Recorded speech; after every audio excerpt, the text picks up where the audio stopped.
नमस्कार दोस्तों, मैं हूं रोशन और आप देख रहे हैं जीके अफेयर्स यूट्यूब चैनल। दोस्तों, इस चैनल पे आपको प्रीवियस ईयर पेपर का डिस्कशन मिल जाता है, तो आप लोग जरूर इस चैनल को सब्सक्राइब करके बेल आइकन को प्रेस रखिए। दोस्तों, आज हम पेपर जो डिस्कस करेंगे वो है DFCCIL का जो एग्जीक्यूटिव ऑपरेटिंग का पेपर हुआ था 17 अप्रैल 2016 को सेकेंड शिफ्ट में। इसमें जनरल नॉलेज और जनरल साइंस के जितने भी प्रश्न बने थे सभी को एक एक करके डिस्कस करेंगे। बस आपको देखना है और अपना नोट्स भी साथ में बनाते चलना है। और PDF चाहिए तो आप हमारे टेलीग्राम चैनल से जुड़ सकते हैं, जिसका लिंक आपको नीचे डिस्क्रिप्शन में है। और आपके पास भी कोई क्वेश्चन पेपर होता है तो gkaffairs25@gmail.com पे भेज सकते हैं।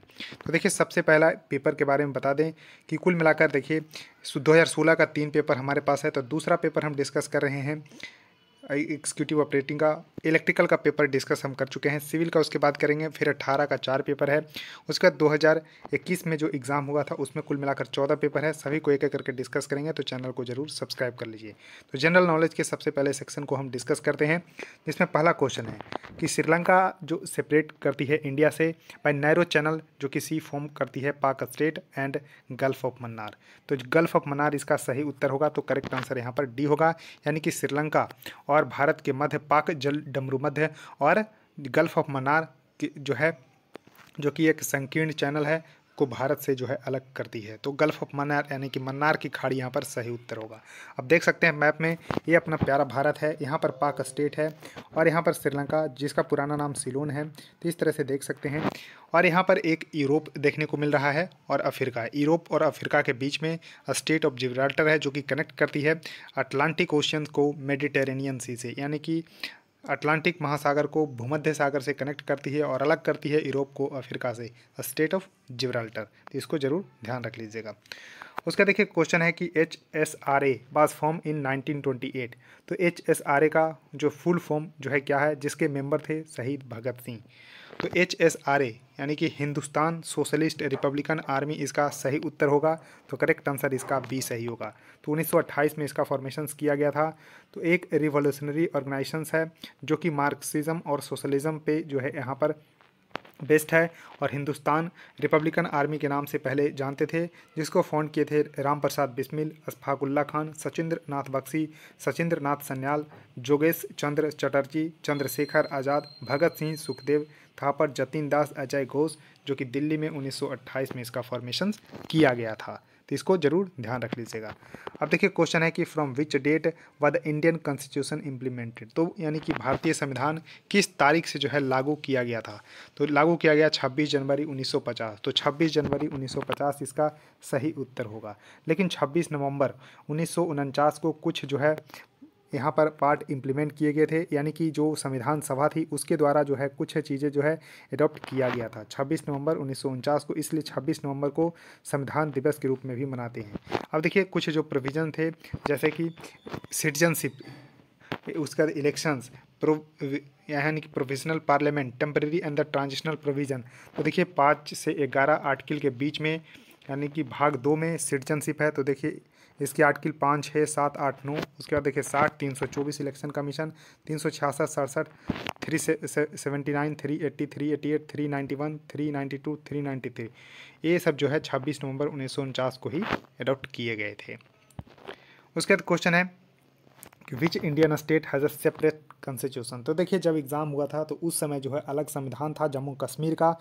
तो करेक्ट आंसर होगा जम्मू कश्मीर। लेकिन अब जो है संविधान इसका भारत के संपूर्ण राज्य के जैसा ही है, क्योंकि जम्मू कश्मीर में जो है धारा 370 और 35A को जो है कुछ पार्ट को इसको रिपील कर दिया गया 5 नवंबर 2019 को। और जम्मू कश्मीर पहले राज्य था, उसको 2 यूटी में जो है बदल दिया गया, लद्दाख और जम्मू कश्मीर। तो इसको जरूर ध्यान रख लीजिएगा, जम्मू कश्मीर इसका सही उत्तर होगा। उसका देखिए क्वेश्चन है कि फॉरेन एक्सचेंज रिलेटेड जो वर्ड है FERA, इसका फुल फॉर्म क्या है। तो देखिए फॉरेन एक्सचेंज रेगुलेशन एक्ट इसका करेक्ट उत्तर होगा। तो करेक्ट आंसर इसका सी होगा, यानी कि विदेशी मुद्रा विनियमन अधिनियम इसका सही उत्तर होगा FERA का। तो देखिए foreign exchange management act 1999 FEMA जिसको शॉर्ट में जानते हैं, ये एक्ट जो है पार्लियामेंट ऑफ इंडिया के द्वारा जो है पास किया गया, किस लिए, to consolidate and amend the law relating to foreign exchange. जो फॉरेन एक्सचेंज के रिगार्डिंग जो होती है उसके रिगार्डिंग पहले था 1973 का FERA, that is a foreign exchange regulation act. उसके बाद 1999 में लाया गया foreign exchange management act FEMA। तो इस तरह से ऑब्जेक्टिव क्या है, तो facilitating external trade and the payment and for promoting the orderly development and maintenance of the foreign exchange market. जो फॉरेन एक्सचेंज मार्केट है उसको रेगुलेट करने के लिए नया जो है एक्ट लाया गया FEMA 1999 में, जो कि FERA को रिप्लेस किया है। इसको जरूर ध्यान रख लीजिएगा। उसका देखिए नेक्स्ट क्वेश्चन है कि in which year by the first census officially done in India. तो देखिए फर्स्ट सेंसस 1872 में किया गया था, लेकिन ऑप्शन में 1872 देखने को ही नहीं मिल रहा है, तो 1871 इसका सही उत्तर होगा। तो 1872 में लॉर्ड मेयो के शासनकाल में हुआ था फर्स्ट ऑफिशियल सेंसस, यानी कि पहली जनगणना आधिकारिक रूप से 1872 में किया गया था। लेकिन उसके बाद अगर हम बात करते हैं कि जो है कब से रेगुलर सेंसस किया जाने लगा, तो 1881 से 1881 से किया जाने लगा लॉर्ड रिपन के समय में। तो इसको भी जरूर ध्यान रख लीजिएगा। और देखिए उसके बाद 1949 के बाद से जो registrar general and the census commissioner of India, जो कि मिनिस्ट्री ऑफ होम अफेयर के अंतर्गत आती है, ये सेंसस जो है कंडक्ट करवाती है। तो देखिए ऑल द सेंसस सिंस 1951 जो है ये सेंसस एक्ट है 1948 का। तो पूछा जाएगा कि सेंसस ऑफ इंडिया एक्ट कब जो है लाया गया था, तो 1948 में लाया गया था। इसको जरूर ध्यान रख लीजिएगा। उसके बाद क्वेश्चन है कि 2016 का यहाँ पर वीरमणि सोशल जस्टिस अवार्ड, तो देखिए नीतीश कुमार को दिया गया था। इसको जरूर ध्यान रखना है। तो किस लिए, तो सामाजिक न्याय पुरस्कार है। नेक्स्ट क्वेश्चन आपके सामने है कि परम युवा सेकंड, जो कि डिज़ाइन किया गया है पुणे बेस्ड सीडेक।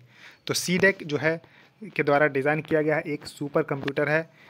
कौन सा, तो परम युवा सेकंड। तो सुपर कंप्यूटर इसका बी इसका सही उत्तर हो जाएगा। अब देखिए सीडेक के बारे में जानिए। तो इसका फुल फॉर्म है centre for development of advance computing. Centre for development of advance computing इसका फुल फॉर्म है। इसको बनाया गया था 1988 में। 1988 में इसको बनाया गया था। और इसका जैसा कि हेडक्वार्टर जो है आपको देखने को मिलेगा पुणे महाराष्ट्र में, तो जरूर ध्यान रख लीजिएगा। और ministry of electronics and information technology के अंतर्गत आती है, यानी कि इसके पेरेंट ऑर्गेनाइजेशंस है ministry of electronics and information technology. और ये सुपर कंप्यूटिंग के क्षेत्र में जो है काम करती है सीडेक। उसके बाद क्वेश्चन है कि which of the following option is not a unit of energy measurement, यानी कि ऊर्जा मापन का इनमें से कौन सा इकाई नहीं है। तो नहीं है तो देखिए अर्ग है, जूल है, कैलोरी है। तो फैदम नहीं है ऊर्जा मापने की इकाई। तो फैदम इसका ए उत्तर सही होगा। नेक्स्ट क्वेश्चन आपके सामने है कि ऑस्ट्रेलियन ओपन टेनिस टूर्नामेंट का विमेन सिंगल का खिताब 2016 का देखिए पूछा गया, क्योंकि 2017 में इसका एग्ज़ाम हुआ था। तो अब आपको 2023 का मैं बताता हूँ। तो देखिए इसका करेक्ट उत्तर होगा एंजेलिक कर्बर। लेकिन अब आपको ध्यान रखना है कि 2023 का ऑस्ट्रेलियन ओपन का खिताब किसने जीता। तो 2023 का ऑस्ट्रेलियन ओपन का खिताब पुरुष एकल का खिताब जीता नोवाक जोकोविच, जो कि सर्बिया के हैं। और फीमेल सिंगल का खिताब जीता आर्यना सावलेंका, जो कि बेलारूस की खिलाड़ी है। तो बेलारूस की खिलाड़ी जो कि महिला खिलाड़ी हैं, इन्होंने जीता फीमेल वर्ग का। और पुरुष वर्ग का जीता जो सिंगल का वो है नोवाक जोकोविच, जो कि सर्बिया के हैं। उसके बाद देखिए जनरल साइंस के क्वेश्चन हम डिस्कस करते हैं। तो देखिए पहला क्वेश्चन आपके सामने है कि बेकिंग पाउडर कंटेन। तो देखिए बेकिंग पाउडर जो है क्या कंटेन करता है। तो बेकिंग पाउडर का अगर आपको सूत्र पता होगा तो NaHCO3 होता है। तो सोडियम जो है बाइकार्बोनेट इसका सही उत्तर होगा। तो सोडियम बाइकार्बोनेट इसका सही उत्तर हो जाएगा। तो करेक्ट आंसर यहाँ पर बी सही उत्तर होगा। और देखिए इसको जो है खाने का सोडा भी इसको बोलते हैं। तो सोडियम बाइकार्बोनेट इसका सही उत्तर होगा। तो देखिए इसको baking powder is used as antacid making bread soft. तो इसको भी ध्यान रख लीजिएगा। क्वेश्चन है कि which part of the plant is onion. तो देखिए ओनियन का कौन सा जो है प्याज पौधे का कौन सा भाग है। तो देखिए संशोधित भूमिगत पत्ते हैं, यानी कि मॉडिफाइड अंडरग्राउंड लीव है। मॉडिफाइड अंडरग्राउंड लीव है ओनियन। तो इसको भी ध्यान रख लीजिएगा। इस तरह से आपको देखने को मिलता है। तो onion bulb has both A modified stem at the centre surrounded by underground modified leave. तो यानी कि जो सेंटर में है मॉडिफाइड स्टेम है, जबकि जो कि अंडरग्राउंड मॉडिफाइड लीव है सराउंडेड बाय, यानी कि ये पत्तियाँ जो है आपको देखने को मिल जाती है, जो कि अंडरग्राउंड मॉडिफाइड लीव है। उसके बाद क्वेश्चन है कि in the western countries radiator of the car are filled with the alcohol instead of the water, यानी कि पश्चिमी देशों मतलब यूरोप के बेसिकली देशों में, क्योंकि वहाँ ठंड जो है ज़्यादा पड़ती है, तो उनके जो कारों के रेडिएटर में पानी की जगह अल्कोहल भर दिया जाता है। क्यों, तो इसको आपको ध्यान रखना है।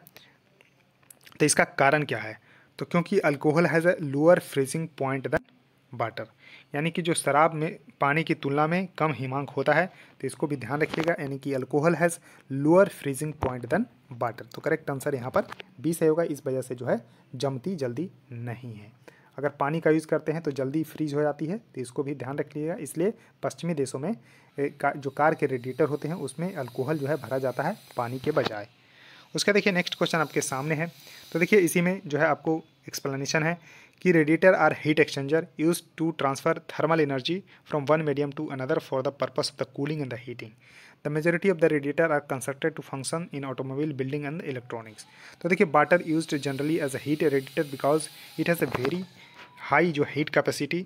तो इस तरह से आपको ध्यान रखना है। Alcohol is added as a antifreeze with water to radiator in cold countries. तो इस तरह से आपको मैंने बता दिया है, तो ही यहाँ पर लिखा हुआ है।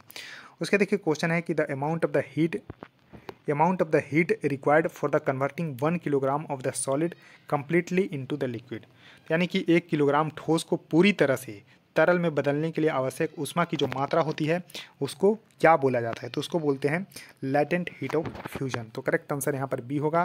फ्यूजन की अव्यक्त गर्मी इसको बोला जाता है, तो लैटेंट हीट ऑफ फ्यूजन। यानी कि लैटेंट हीट क्या होता है? It is the amount of the heat needed to change the state of a unit mass of any substances without changing its temperature. तो इसको भी ध्यान रख लीजिएगा।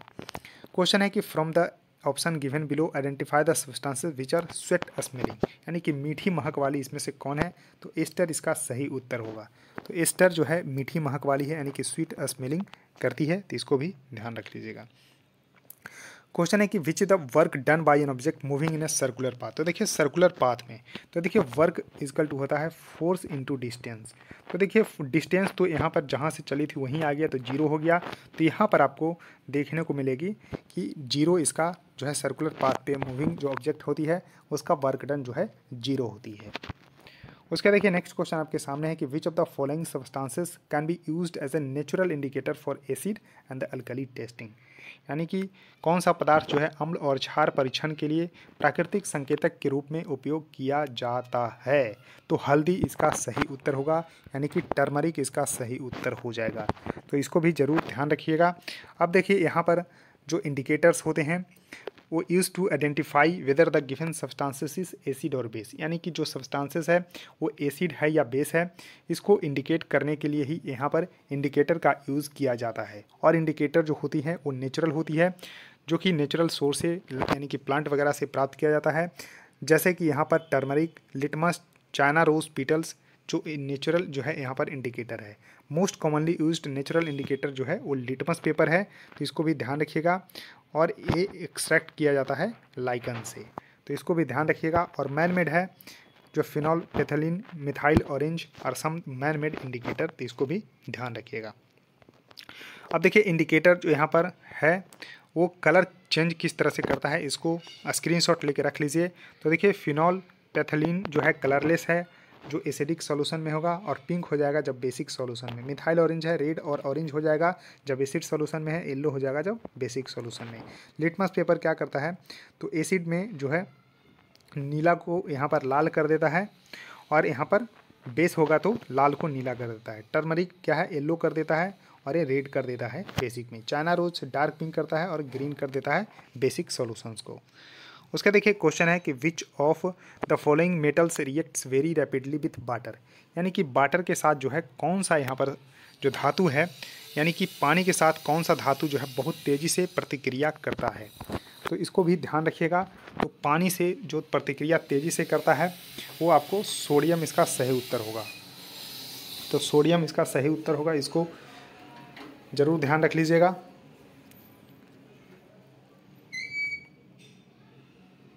तो दोस्तों सोडियम इसका सही उत्तर हो जाएगा। तो करेक्ट आंसर यहाँ पर बी सही होगा। अब देखिए इसका एक्सप्लेनेशन देख लीजिए। तो देखिए यहाँ पर जो रिएक्टिविटी सीरीज है मेटल्स का उसको मैंने आपके सामने रखा है। तो यहाँ पर आप देख सकते हैं जो मोस्ट रिएक्टिव मेटल है सबसे ज़्यादा है पोटेशियम, पोटेशियम के बाद है सोडियम। तो देखिए ऑप्शन में पोटेशियम था नहीं था, तो पोटेशियम के बाद क्या है? तो सोडियम इसका सही उत्तर होगा। अगर पोटेशियम होता तो पोटेशियम सबसे ज़्यादा जो है रिएक्टिव मेटल है, और नीचे इस तरह से आएंगे तो लिस्ट रिएक्टिव मेटल है जैसे कि गोल्ड। तो इस तरह से sodium, lithium and potassium react violently with water and दस केप्ट इन केरोसिन। तो केरोसिन में इसलिए रखा जाता है, इसको जरूर ध्यान रखिएगा। उसका देखिए क्वेश्चन है कि which one of the following is known as a cane sugar. तो देखिए केन शुगर यानी कि गन्ना की चीनी के रूप में सुक्रोज को जाना जाता है। तो करेक्ट आंसर यहाँ पर सुक्रोज इसका सही उत्तर हो जाएगा। तो देखिए ग्लूकोज जो होती है ग्रेप शुगर होती है, obtain from the ripe grapes. Sucrose होती है केन शुगर जो कि शुगर केन से प्राप्त होता है, और फ्रक्टोज होती है फ्रूट शुगर जो कि वेरियस जो है फ्रूट से प्राप्त किया जाता है। तो सुक्रोज इसका सही उत्तर हो जाएगा। उसका देखिए क्वेश्चन है कि the disease cause by the dog bite. देखिए जब कुत्ते काटते हैं तो रेबीज हो जाता है। तो करेक्ट आंसर यहाँ पर सी सही होगा, रेबीज इसका सही उत्तर हो जाएगा। अब देखिए रेबीज जो है यहाँ पर वायरस होती है जो कि साइंटिफिक नेम है जो है रेबीज लाइसा वायरस। तो लाइसा वायरस के कारण यहाँ पर होती है रेबीज जो कि कुत्ते के काटने से होती है। अब देखिए क्वेश्चन है कि metal is neither malleable not ductile, यानी कि धातु जो यहाँ पर ना ही मेलेबल है और ना ही डक्टाइल है, तो वो धातु कौन सा है? तो जिंक इसका सही उत्तर होगा। जिंक यहाँ पर दोनों में से कोई नहीं है, इसको जरूर ध्यान रखना है। यानी कि जस्ता जो है ना ही मेलेबल है और ना ही डक्टाइल है, यानी कि ना ही पत्तड़ के रूप में बना सकते हैं और ना ही उसको लंबे तार के रूप में खींच सकते हैं। क्वेश्चन है कि द डिजीज़ काला अजर इज़ कॉज्ड बाय। तो देखिए काला अजर जो होती है वो लिस्मेनिया के कारण होती है, तो इसको जरूर ध्यान रखना है। तो लिस्मेनिया के कारण जो है काला अजर होती है, इसको ध्यान रखिएगा। क्वेश्चन है कि which of the following instrument is use to measure the radius of wire, यानी कि तार के जो रेडियस होते हैं उसको मापने के लिए हम स्क्रू गेज का प्रयोग करते हैं। तो करेक्ट आंसर होगा ए पेंच गेज। तो देखिए स्फेरोमीटर क्या होता है? Spherometer is an instrument for the precise measurement of the radius or of curvature of a sphere or curved surface. उसके बाद देखिए KIPS सिस्टम क्या होता है? KIP is a US customary unit of force, it equal to 1000 pound force, it occasionally called a kilo pound, तो इसलिए kilo pound को KIP लिखते हैं। उसके बाद देखिए पोटेंशियोमीटर क्या होता है? तो इंस्ट्रूमेंट होता है design to measure an unknown voltage by comparing it with the known voltage. तो नोन वोल्टेज जो होती है उसको अननोन वोल्टेज के साथ जो है, यानी कि अननोन जो वोल्टेज होती है उसको नोन वोल्टेज के साथ जो है कंपेयर करते हैं और उसको जो है मेजर करते हैं, तो उसको पोटेंशियोमीटर बोलते हैं, इसको जरूर ध्यान रखिएगा। अब देखिए क्वेश्चन है कि when an iron nail is dipped in a blue copper. तो देखिए आयरन जो नेल होती है उसको ब्लू कॉपर के सल्फेट सॉल्यूशन में डिप करते हैं तो सॉल्यूशन टर्न्स ग्रीन। तो जो सॉल्यूशन होती है वो हरा बन जाती है, तो इसका कारण क्या होता है? तो दोस्तों इसका कारण होता है कि आयरन जो है डिस्प्लेस कॉपर, तो यानी कि लोहे तांबे को विस्थापित कर देता है। जो लोहा होती है वो तांबे को जो है विस्थापित कर देती है, इस वजह से जो है घोल जो है हरा हो जाता है। उसका देखिए क्वेश्चन है कि which of the following is not a unicellular, यानी कि कौन सा एक कोशिकीय जीव नहीं है? तो देखिए है इसमें से कौन कौन सा? तो देखिए एमीबा है, उसके देखिए पैरामीशियम है और यूग्लिना है। तो हाइड्रा जो है एक सेल वाला यहाँ पर ऑर्गेनिज्म नहीं है, तो इसको ध्यान रखिएगा। तो है ध्यान रखिएगा अमीबा, पैरामीशियम और यूग्लिना। क्वेश्चन है कि द स्पाइनल कॉर्ड जो है प्रोटेक्टेड बाय। तो जो रीढ़ की हड्डी होती है स्पाइनल कॉर्ड वो किसके द्वारा सुरक्षित होती है? तो वर्टिब्रल कॉलम के द्वारा जो है ये सुरक्षित होती है, तो इसको ध्यान रख लीजिएगा। क्वेश्चन है कि the rate of evaporation increases with the increase of. तो देखिए रेट ऑफ इवोपरेशन जो है बढ़ जाती है किस वजह से? तो जो सरफेस एरिया अगर बढ़ जाती है तो रेट ऑफ इवोपरेशन जो है बढ़ जाती है। तो करेक्ट आंसर यहाँ पर ए होगा, यानी कि सतह के क्षेत्र अगर बढ़ जाएगी तो यहाँ पर वाष्पीकरण की दर भी बढ़ जाएगी। उसका देखिए क्वेश्चन है कि which type of mirror is used in the headlight of the vehicle. तो देखिए अवतल दर्पण का प्रयोग किया जाता है वाहनों की हेडलाइट में, इसको जरूर ध्यान रख लीजिएगा। तो वाहनों के हेडलाइट में और साइड मिरर में उत्तल दर्पण का प्रयोग किया जाता है। साइड मिरर में उत्तल दर्पण का और हेडलाइट में अवतल दर्पण का प्रयोग किया जाता है। अब देखिए concave mirror are used in the torches, जो search light headlight of the vehicle to get a powerful. और कनकेव मिरर को यहाँ पर सेविंग मिरर के रूप में डॉक्टर जो टीथ वगैरह देखते हैं उसमें इसका यूज भी किया जाता है। अब देखिए how low is the gravity on the moon compare to earth. तो देखिए 6 गुना जो है यहाँ पर आपको ध्यान रखना है। चंद्रमा पर गुरुत्वाकर्षण कितना गुना कम है? तो 6 गुना कम है, इसको ध्यान रख लीजिएगा। तो 6 टाइम यहाँ पर करेक्ट उत्तर होगा। अब देखिए the force exerted on a body by the virtue of accelerations gravity acting on the body is called the weight. यानी कि किसी पिंड पर कार्य करने वाले त्वरण गुरुत्वाकर्षण के गुण से शरीर पर लगाए गए बल को वजन कहा जाता है, यानी कि भार कहा जाता है। तो वेट इसका सही उत्तर होगा। तो वेट सही उत्तर, ध्यान रख लीजिएगा। तो दोस्तों इस वीडियो में इतना ही। आई होप आपको ये वीडियो पसंद आई होगी, तो जरूर लाइक कर दीजिएगा। कुल मिलाकर हम 30 प्रश्न डिस्कस किए, 10 जो है जनरल अवेयरनेस के और 10 जो है जनरल साइंस के। तो बस वीडियो को लाइक करिए, शेयर करिए, चैनल को सब्सक्राइब कर लीजिए। सो थैंक यू दोस्तों, इस वीडियो में इतना ही। धन्यवाद।